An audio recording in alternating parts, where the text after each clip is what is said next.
एक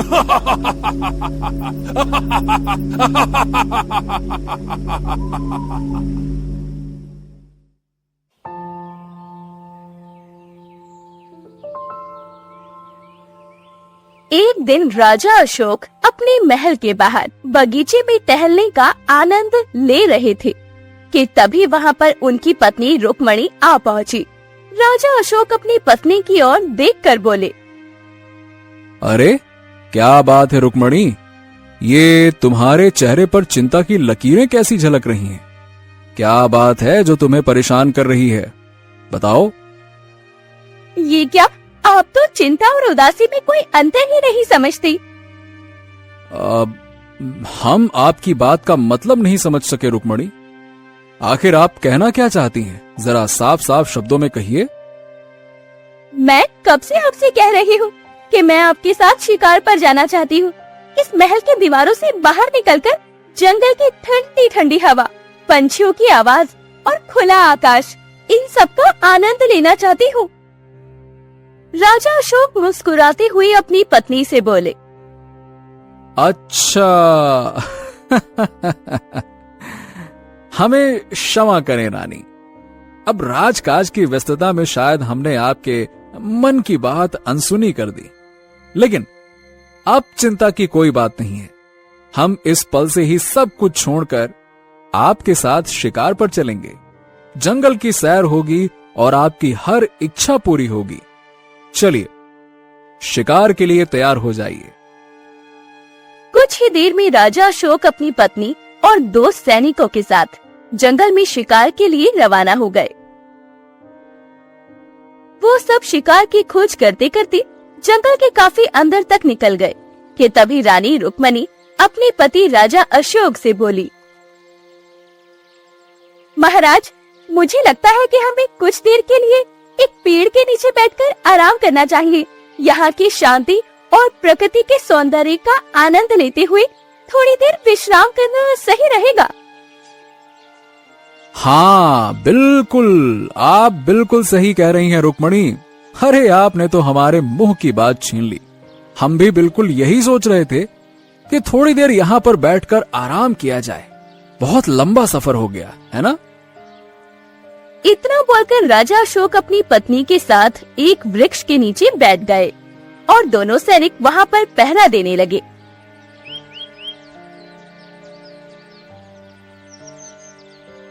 उन लोगों को बैठे हुए थोड़ी देर ही हुई होगी कि तभी राजा अशोक की नजर सामने एक घने वृक्ष पर पड़ी। उस वृक्ष के नीचे एक सुंदर युवक अपने हाथ में बहुत ही सुंदर हीरो का हार लिए हुए बैठा था और उसका घोड़ा घास चर रहा था। ये देखकर राजा अशोक ने अपनी पत्नी की ओर देखा और बोला, अरे इस खतरनाक जंगल में ये यहाँ क्या कर रहा है? इसे यहाँ की परिस्थितियों का कोई एहसास नहीं है क्या?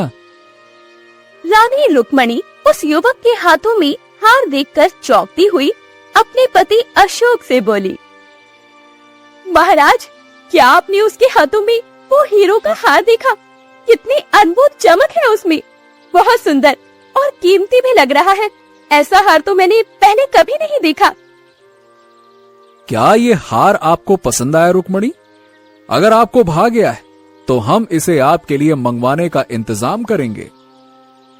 हाँ महाराज, मुझे यह हार पसंद आया और मैं इसे अपने गले की शोभा बनाना चाहती हूँ। इसकी चमक मेरे आभूषणों में एक नई रौनक लाएगी। रानी रुक्मणी की बात सुनकर राजा अशोक युवक के पास आकर बोले,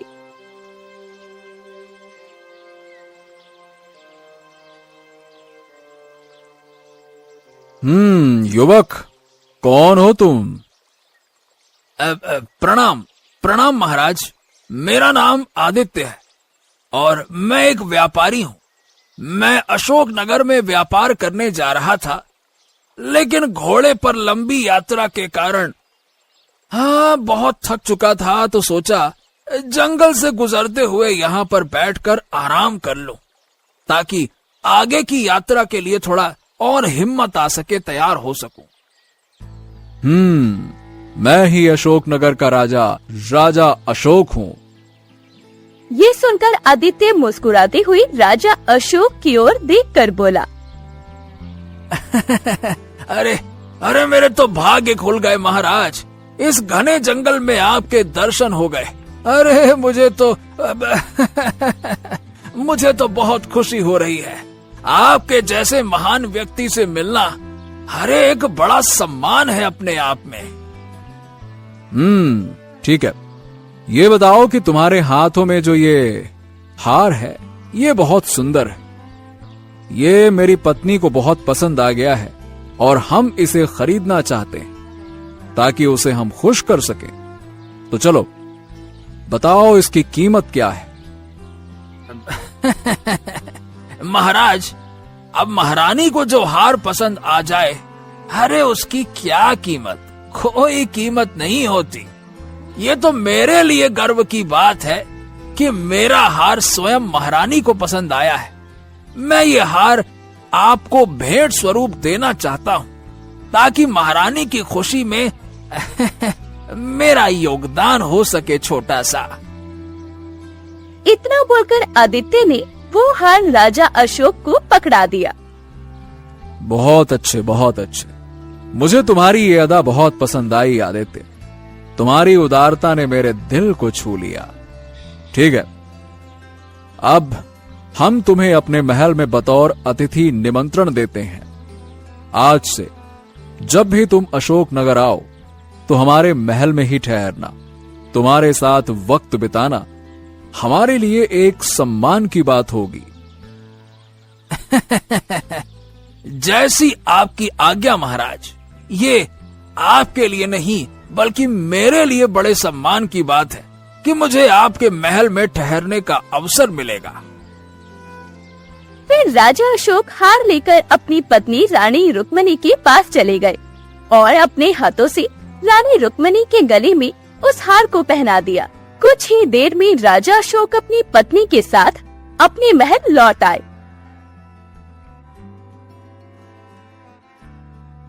रानी रुक्मणी के गले में सुंदर हीरो का हार देखकर राजा अशोक का मंत्री चरण सिंह बुरी तरह से चौंकता हुआ बोला, महाराज मुझे क्षमा करें, लेकिन जहाँ तक मैं जानता हूँ जब महारानी आपके साथ शिकार पर गई थी तब उनके गले में ऐसा खूबसूरत हीरो का हार नहीं था। ये हार अचानक कैसे आया? राजा अशोक अपने मंत्री चरण सिंह को सारी घटना बताते हुए बोले, मंत्री जी, हमें उस व्यापारी का व्यवहार बहुत ज्यादा पसंद आया। उसकी उदारता और सरलता ने हमें बहुत प्रभावित किया है। हमारे राज्य को ऐसे ही व्यापारियों की आवश्यकता है। क्षमा कीजिए महाराज, लेकिन जंगल में एक अजनबी पर आपको इतना भरोसा नहीं करना चाहिए था।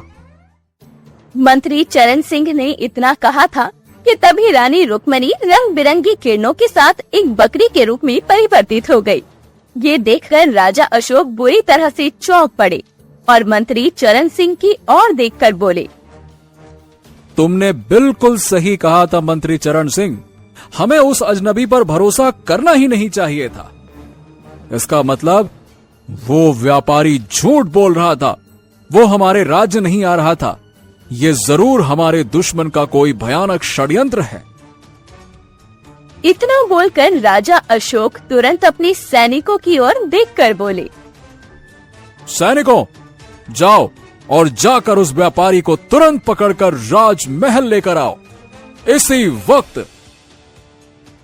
राजा अशोक का आदेश सुनते ही वो दोनों सैनिक जंगल की ओर निकल गए और उसी स्थान पर पहुंच गए जहां पर वो व्यापारी मिला था।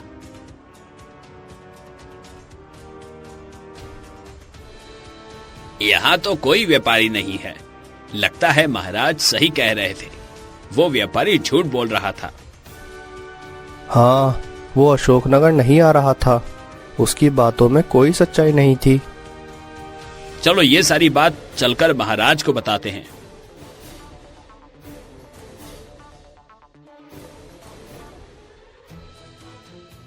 इधर राजा अशोक ने बहुत बड़े महान साधु को अपने महल में बुलवाकर अपनी बकरी बनी पत्नी को दिखाया, मगर वो महान साधु ने अपने हाथ खड़े कर दिए और मुंह लटकाकर महल से चले गए।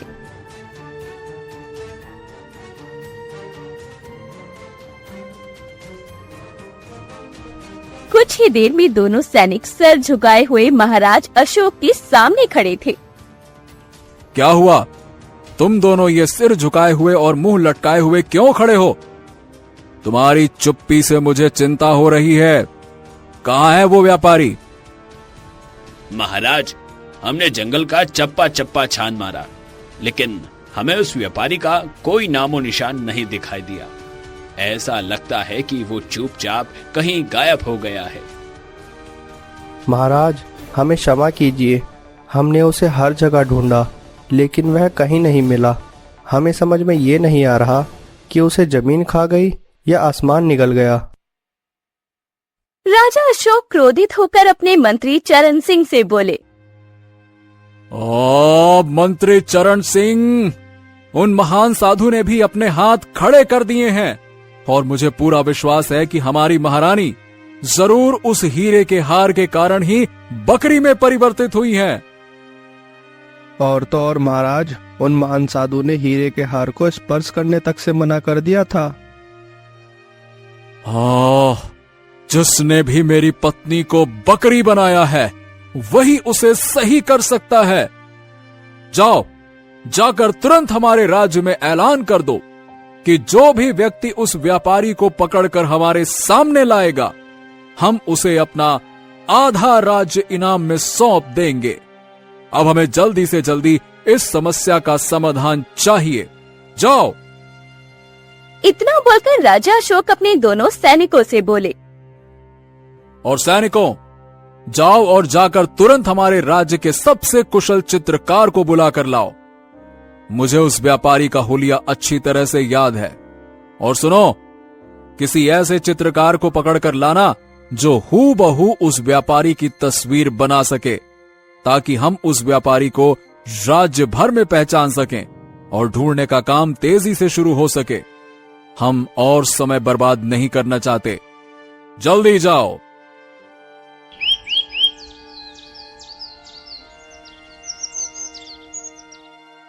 कुछ ही देर में वो दोनों सैनिक केशव नाम के एक चित्रकार को पकड़कर ले आए।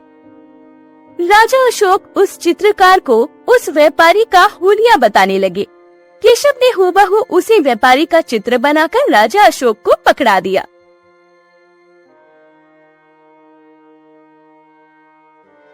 वाह वाह वाह वाह वाह वाह, क्या खूब चित्र बनाया है तुमने चित्रकार। अगर हालात ठीक होते तो हम तुम्हें सोने से तौल देते, क्योंकि तुम्हारी कला बेमिसाल है। परंतु इस समय हम गहरी चिंता में हैं। हमारी रानी बकरी में परिवर्तित हो गई हैं और हमें जल्द से जल्द उस व्यापारी को ढूंढना होगा, ताकि हम इस समस्या का समाधान निकाल सकें। इतना बोलकर राजा अशोक ने वो चित्र मंत्री चरण सिंह को पकड़ा दिया। कुछ ही दिनों में राज्य में इस बात की जोर शोर से चर्चा होने लगी।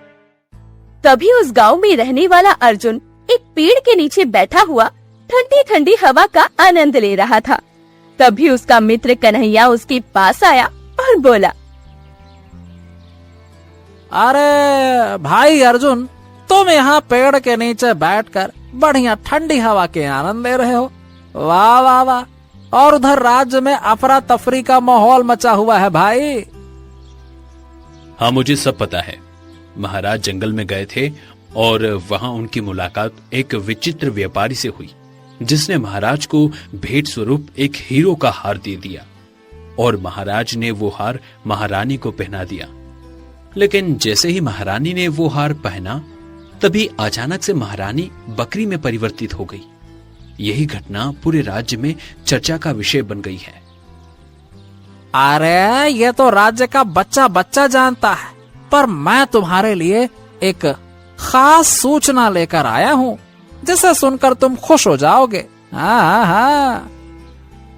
कन्हैया की बात को सुनकर अर्जुन चौंकता हुआ बोला, कैसी सूचना? साफ साफ बोलो कन्हैया।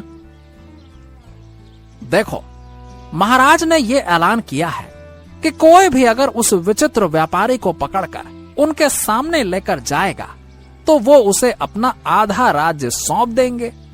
अरे भाई, मुझे याद है अर्जुन, तुम्हारा हमेशा से एक राजा बनने का सपना रहा है।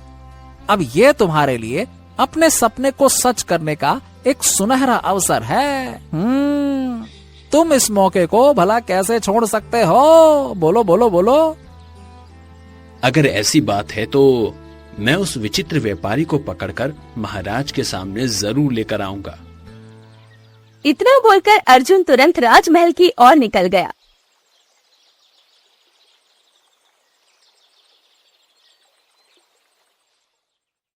कुछ ही देर के बाद अर्जुन महल में राजा अशोक के सामने खड़ा हुआ था। अर्जुन को देखकर राजा अशोक बुरी तरह से चौंकते हुए बोले, अरे अर्जुन, तुम तो हमारे सेना के वीर पूर्व सैनिक थे, फिर अचानक से तुम हमारी सेना को छोड़कर क्यों चले गए थे? महाराज, मेरी स्वर्गवासी माँ का सपना था कि मैं अशोकनगर राज्य का राजा बनूं, ना कि केवल एक सैनिक। मैं सेना में यही सोचकर भर्ती हुआ था कि मैं एक न एक दिन आपके स्तर पर पहुंच सकूं, परंतु फिर मुझे एहसास हुआ कि आपसे बगैर युद्ध करे मैं इस राज्य का राजा नहीं बन सकता, और आपसे युद्ध करने का मतलब था कि आपसे गद्दारी करना। और मेरी माँ ने यह भी सिखाया था कि कभी गद्दारी मत करना, इसलिए मैंने सेना छोड़ दी थी। तुम्हारी बातों ने हमें बहुत ज्यादा प्रभावित किया। कहो, तुम यहां किस काम के लिए आए हो? महाराज, अगर मैं उस विचित्र व्यापारी को पकड़कर आपके सामने पेश कर दूं, तो क्या आप मुझे वचन देते हैं कि उसके बाद आप आधा राज्य मुझे सौंप देंगे? हाँ अर्जुन, ये बिल्कुल सही है और मैं वचन देता हूं, क्योंकि मैं अपनी पत्नी से बेहद प्रेम करता हूं। जब से वो बकरी बनी है, उनकी आंखों से लगातार आंसू बह रहे हैं और ये मेरे लिए असहनीय है। अर्जुन, मुझे तुमसे बहुत उम्मीद है कि तुम उस विचित्र व्यापारी को पकड़कर किसी भी हाल में मेरे सामने लेकर आओ। ठीक है महाराज, आप चिंता मत कीजिए। मैंने उस विचित्र व्यापारी की तस्वीर देखी है। वो विचित्र व्यापारी चाहे पाताल में ही क्यों ना छुपा हो, मैं उसे पकड़कर आपके सामने जरूर लाऊंगा। इतना बोलकर अर्जुन महल से बाहर निकल गया और उसी जंगल की ओर चल पड़ा, जहाँ वो विचित्र व्यापारी राजा अशोक को मिला था। अर्जुन ने कई दिनों तक जंगल का कोना कोना छान मारा, परंतु उसे वो विचित्र व्यापारी नहीं मिला। एक दिन अर्जुन व्यापारी को ढूंढते हुए दूसरे राज्य की ओर जा ही रहा था कि तभी उसकी नजर एक वृक्ष के नीचे बैठे हुए साधु पर पड़ी। साधु को देखकर अर्जुन अपने आप से बोला, ये रास्ता दूसरे राज्य की ओर जाता है। अगर वो व्यापारी यहीं से निकला है तो साधु महाराज ने अवश्य उसे देखा होगा। मुझे उनसे पूछना चाहिए, शायद वो मेरी कुछ मदद कर सके। इतना बोलकर अर्जुन उन साधु महाराज के पास चला गया और साधु को व्यापारी का हुलिया बताते हुए बोला, क्या आपने इस तरह के दिखने वाले किसी व्यापारी को यहां से जाते हुए देखा है? हाँ, देखा है, लेकिन वो तुम्हारी पकड़ से बहुत दूर जाने वाला है। ये सुनकर अर्जुन बुरी तरह से चौंक पड़ा और साधु की तरफ देखकर बोला, साधु महाराज, आप क्या कहना चाहते हैं? कृपया साफ साफ बोलिए। बेटा, मैं केवल साधारण साधु नहीं हूँ। तुम बस मेरी एक बात का जवाब दो। आखिर तुम उस व्यापारी को पकड़कर राजा अशोक के सामने क्यों ले जाना चाहते हो? आप बड़ी अजीब बातें कर रहे हैं साधु महाराज। उस व्यापारी ने महाराज की पत्नी को बकरी बना दिया है। इसी कारण की वजह से मैं उस व्यापारी को पकड़ना चाहता हूं। तो फिर क्या वास्तव में यही चाहते हो कि महारानी अपनी असली रूप में आ जाए, या फिर तुम्हारे मन में कोई और वजह है इस व्यापारी को पकड़ने की? साधु की बात सुनकर अर्जुन निगाह चुराते हुए बोला, साधु महाराज, मुझे क्षमा कीजिए। सच तो यह है कि महाराज ने राज्य में ऐलान किया है कि जो भी इस विचित्र व्यापारी को पकड़कर महल ले आएगा तो वो उसे अपना आधा राज्य सौंप देंगे। परंतु आप मेरी बात का विश्वास कीजिए साधु महाराज, मेरा ये कदम सिर्फ राज्य प्राप्ति के लिए नहीं है, बल्कि मैं अपनी माँ का सपना पूरा करना चाहता हूँ। जो चाहती थी कि मैं राजा बनूं। और वैसे भी उस व्यापारी ने जो किया है वो अत्यंत गलत है। उसे कोई अधिकार नहीं था कि वो अपनी जादुई शक्तियों का दुरुपयोग करके महारानी को बकरी में बदल दे। उसे अपने कर्मों का दंड मिलना चाहिए। इस संसार में कोई भी काम बेवजह नहीं होता, लेकिन ये बात तुम अभी नहीं समझोगे, कुछ समय बाद समझ जाओगे। मैं तुम्हारी मदद अवश्य करूंगा। मेरी बात गौर से सुनो। यहां से 1 दिन की यात्रा के बाद समंदर पड़ता है, जहां एक जहाज दूसरे देश के लिए रवाना होने के लिए तैयार है। कल वो जहाज वहां से प्रस्थान करेगा और तुम्हें वही उस व्यापारी से मिलने का मौका मिलेगा। और ध्यान रखना, तुम्हें जहाज रवाना होने से पहले ही उस व्यापारी से मिलना होगा। एक बात और याद रखना, उस व्यापारी से लड़ने की गलती मत करना। तो क्या बगैर लड़े वो मेरे साथ आने के लिए तैयार हो जाएगा? हो सकता है, और यह भी हो सकता है कि वो तुम्हारा ही इंतजार कर रहे हों। इतना बोलकर साधु महाराज रहस्यमयी अंदाज से मुस्कुराते हुए वहां से चले गए। साधुओं की बातें हमेशा मेरी समझ से बाहर ही गई हैं। इतना बोलकर अर्जुन ने अपना घोड़ा सीधे समुद्र की ओर जाने वाले रास्ते पर मोड़ दिया। अर्जुन लगातार 1 दिन तक अपने घोड़े पर सफर करता रहा। अगले दिन अर्जुन समुद्र के नजदीक पहुंच गया, जहां पर एक विशाल जहाज दूसरे देश में जाने के लिए तैयार बैठा था। अचानक अर्जुन की नजर उस युवक पर पड़ी। ये तो वही युवक है जिसका चित्र महाराज ने मुझे दिखाया था। इसका मतलब है कि ये वही विचित्र व्यापारी है। अर्जुन तुरंत उस विचित्र व्यापारी के पास पहुंचकर उसे घूरने लगा।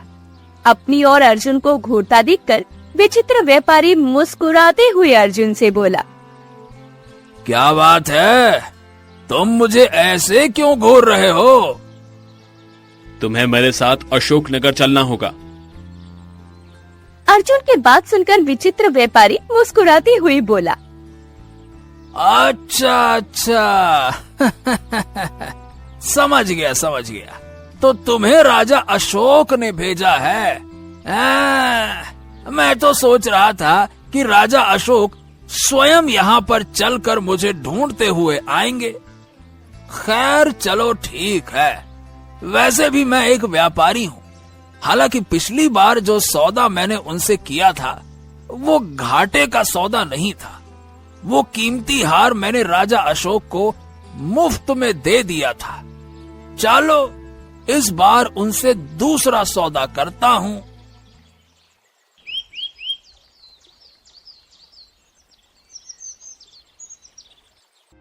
अगले दिन अर्जुन उस विचित्र व्यापारी के साथ राजमहल में राजा अशोक के सामने खड़ा हुआ था। राजा अशोक के बगल में बकरी बन चुकी उनकी पत्नी रानी रुक्मिणी खड़ी हुई थी।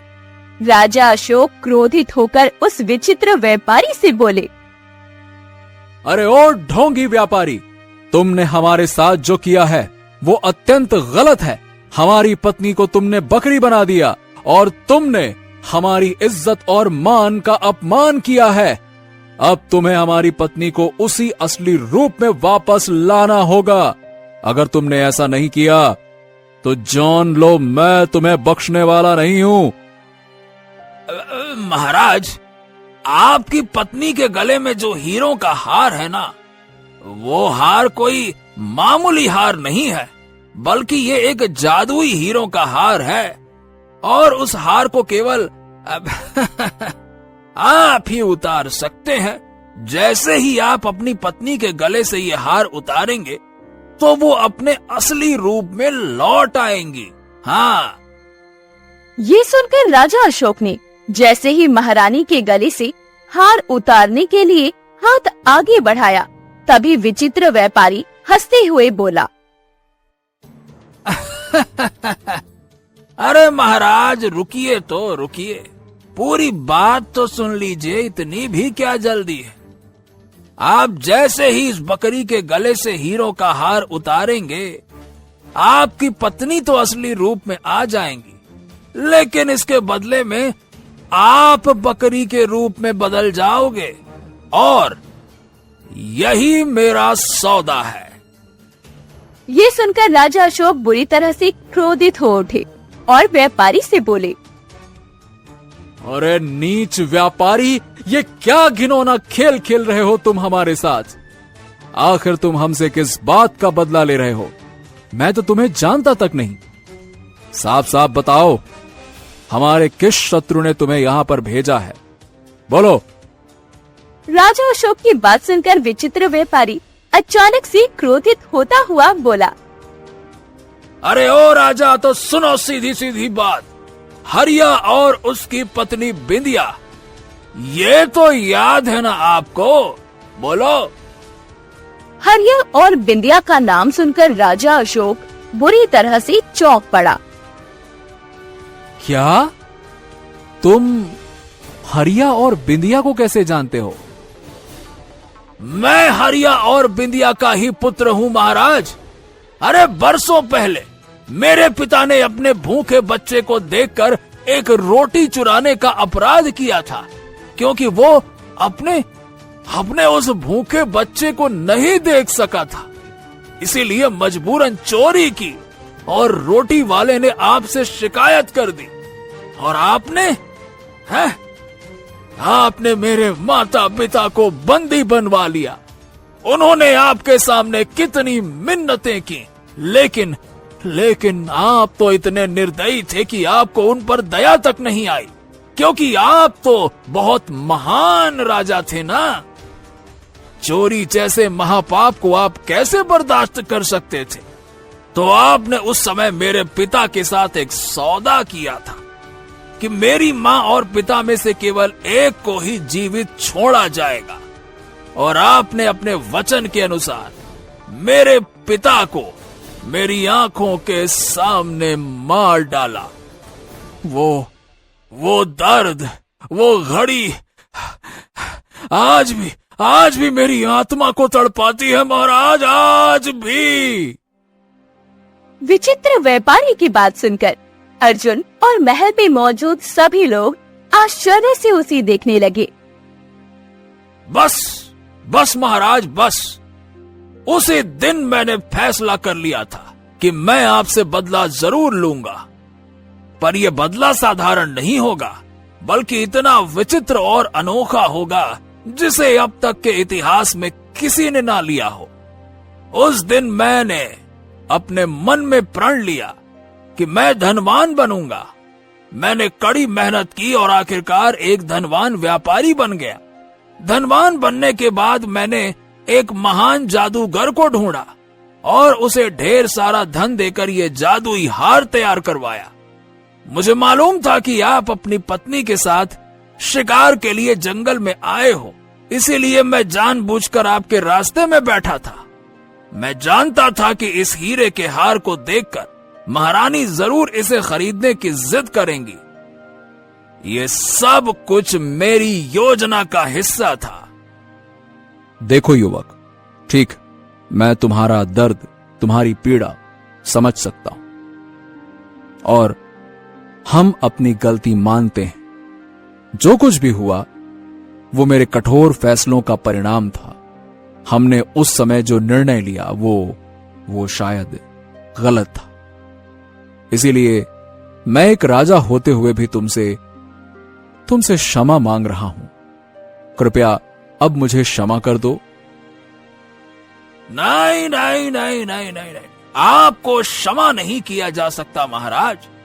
अरे आपने मेरे परिवार पर जो अत्याचार किया उसका बदला माफी से तो पूरा नहीं हो सकता। आपकी सजा यही है कि आप अपनी प्यारी पत्नी को जीवन भर एक बकरी के रूप में देखते रहेंगे। ये सुनकर राजा अशोक बुरी तरह से क्रोधित हो उठे और उन्होंने अपनी तलवार निकाल ली। मुझे मारने की गलती से भी मत करना महाराज। अगर आपने तलवार का एक भी वार मेरे शरीर पर किया तो आपकी पत्नी की तुरंत मौत हो जाएगी। इसीलिए सोच समझकर कदम उठाइएगा महाराज, वरना जो बचा है उसे भी खो देंगे। विचित्र व्यापारी की बात सुनकर राजा अशोक अपने आप को बहुत ही असहाय महसूस करने लगे। उनकी आंखों से आंसू बहने लगे। तभी रंग बिरंगी किरणों के साथ वहाँ पर वही साधु प्रकट हो गया जिसने अर्जुन को विचित्र व्यापारी का रास्ता बताया था। साधु विचित्र व्यापारी की ओर देखकर बोला, राजाओं से कभी कभी अहंकार में इस तरह की गलतियां हो जाती है। मैं जानता हूं कि तुम्हारा दिल अपने पिता की मौत का बदला लेने के लिए तड़प रहा है, परंतु फिर भी मैं तुमसे यही कहूंगा कि तुम राजा अशोक को क्षमा कर दो। क्षमा करने के बाद तुम्हें बहुत शांति मिलेगी। इतना बोलकर साधु राजा अशोक से बोला, महाराज, आपने इस युवक के साथ बहुत गलत किया है।